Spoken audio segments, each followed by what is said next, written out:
ভালো লেখক হতে হলে আপনাকে যে 7টি টিপস মানতে হবে।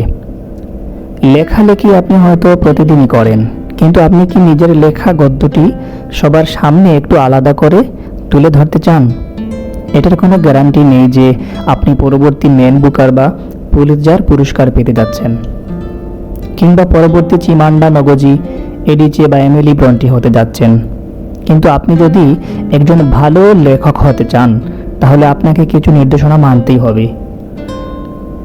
দ্য ইকোনমিস্ট সাময়িকীর ভাষাগুরু হিসেবে পরিচিত লেন গ্রিন, যিনি সাবেক আর্টস সম্পাদক এবং কলামিস্ট, তিনি ভালো লেখক হবার 7টি টিপস দিয়েছেন। 1 নম্বর, উচ্চাকাঙ্ক্ষা দিয়ে শুরু করুন। আপনি যে বিষয়ে যুক্তি দিতে চান বা যে বিষয়টি নিয়ে গল্প বলতে চান, তার মুদ্রা কথাটি আপাতত ভুলে যান। শুরু করুন কোনো একটি বর্ণনা বা উদাহরণ দিয়ে, যা পাঠককে আপনার লেখা পড়তে সঠিক মেজাজটি এনে দেবে। অনেক বছর পর যখন তাকে ফায়ারিং স্কোয়াডের মুখে পড়তে হলো, এভাবে নিজের বিখ্যাত রচনা 100 ইয়ার্স অব সলিটিউড বা নিঃসঙ্গতার 100 বছর শুরু করেছিলেন লেখক গাব্রিয়েল গার্সিয়া মার্কেজ। ফায়ারিং স্কোয়াডের মুখে কে রয়েছে এবং কেনই বা রয়েছে, এর চেয়ে শক্তিশালী কোনো জিজ্ঞাসা দিয়ে কোনো রচনা শুরু করা সম্ভব নয়। 2, বাক্য সংক্ষিপ্ত রাখুন। লেখাকে ছোট এবং মধুর করুন, এটা কাজে দেয়। সংক্ষিপ্ত বাক্যে লিখলে তা আসলে পাঠকের মেধাকে ছোট করা বোঝায় না। তবে এটা করাটা অতটা সহজও নয়, সোজাও নয়, কিন্তু এটা খুবই গুরুত্বপূর্ণ। এটা কোনো স্টাইল নয়, কিন্তু মানুষের জৈবিক বৈশিষ্ট্য মাত্র, কারণ এভাবেই আমাদের মস্তিষ্ক কাজ করে। দীর্ঘ একটি বাক্য, বিশেষ করে যেসব বাক্যে একাধিক অধীনস্থ বাক্যাংশ থাকে, সে ধরনের বাক্য বুঝতে হলে পাঠককে ব্যাকরণের পাশাপাশি মূল বিষয়টিকে মাথায় একসাথে রাখতে হয়, যা অনেক বেশি কঠিন এবং পাঠককে আপনার লেখার ব্যাকরণ নিয়ে ব্যস্ত রাখারও কোনো মানে হয় না।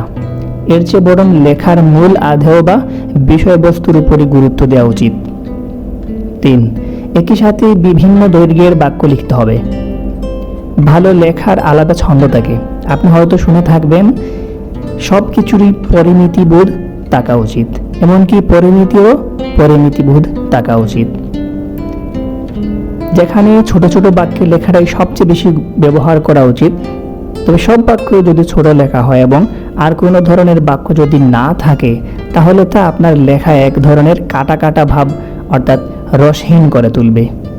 এক ধরনের রেড ঠাট অনুভূতি দিবে পাঠককে, যা হয়তো আপনি বাস্তবে দিতে চাননি, এবং এটা পাঠকের জন্য বিরক্তিকর কারণও হতে পারে। তাই সব ধরনের বাক্যই লিখতে হবে। 4, সঠিক শব্দ ব্যবহার করুন। সঠিক শব্দের ব্যবহার পাঠককে দেখা, গন্ধ নেয়া, স্বাদ নেয়া কিংবা পায়ের আঙ্গুল দিয়ে স্পর্শ করার মতো অনুভূতি দেয়।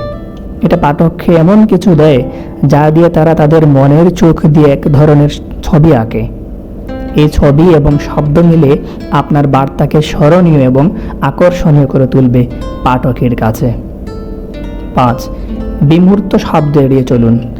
লেখার সময় শব্দ চয়নের দিকে খেয়াল রাখুন। এটি আপনার লেখাকে ক্লাসিক করে তুলতে পারে। বিশেষ করে এগুলোকে মাঝে মাঝে বলা হয় থাকে মনোনীতকরণ, বা আরও ভালোভাবে বললে জম্বি নাউন বা ভৌতিক বিশেষ্য বলা যায়। এগুলো অনেক বেশি প্রাণহীন শব্দ, যেমন ঘটনা, ফেনোমেনা, স্তর বা পর্যবেক্ষণ। ফেনোমেনা শুনতে আসলে কেমন শোনায়? পর্যবেক্ষণকে কিভাবে অনুভব করা যায়? প্রাতিষ্ঠানিক, আমলাতান্ত্রিক এবং অন্যান্য প্রাচীন লেখার ধরনে যেমন শব্দের প্রাচুর্য থাকে, এর পরিবর্তে স্পষ্টভাবে কল্পনা করা যায় এবং নির্দিষ্টভাবে বিষয়বস্তুকে তুলে ধরে এমন শব্দ বাছাই করা উচিত। 6, নিজের লেখাটি জুড়ে জুড়ে পড়ুন। যা লিখছেন তা পড়ুন, সম্ভব হলে কাউকে পড়ে শোনান। শুধু নিজে নিজে লেখা, পুনরায় লেখা এবং সম্পাদনাই যথেষ্ট নয়, বরং জুড়ে জুড়ে পড়ুন। যখন আপনি পড়বেন, তখন আপনি বুঝতে পারবেন যে লেখার সময় আসলে আপনি কোন ধরনের শব্দটি ভুলে গেছেন বা মিস করেছেন। যদি এটা বলতে কষ্ট হয়, তাহলে এটা পড়তেও কষ্ট হবে। এছাড়া কোথায় ছন্দপতন হয়েছে সেটিও আপনি সহজেই ধরে ফেলতে পারবেন। 7. দৃঢ়ভাবে বিশ্বাস করুন। শেষের জন্য আপনার জানা সবচেয়ে শক্তিশালী শব্দ বা বাক্যগুচ্ছ ব্যবহার করুন। আপনি কী ধরনের শব্দ বাছাই করছেন সেদিকে খেয়াল রাখুন। এমনকি শক্তিশালী বা জোর রয়েছে এমন সিলেবল দিয়ে শেষ করার চেষ্টা করুন। শেষের শব্দগুলি সবচেয়ে গুরুত্বপূর্ণ। এটা আমাদের কথা শুনে বিশ্বাস না করলেও আইরিন নেমিরবস্কির কথা তো নিশ্চয়ই এড়িয়ে যেতে পারবেন না। নিজের রচনা স্যুট ফ্র্যাঞ্চাইজিতে তিনিও একই কথা বলেছেন।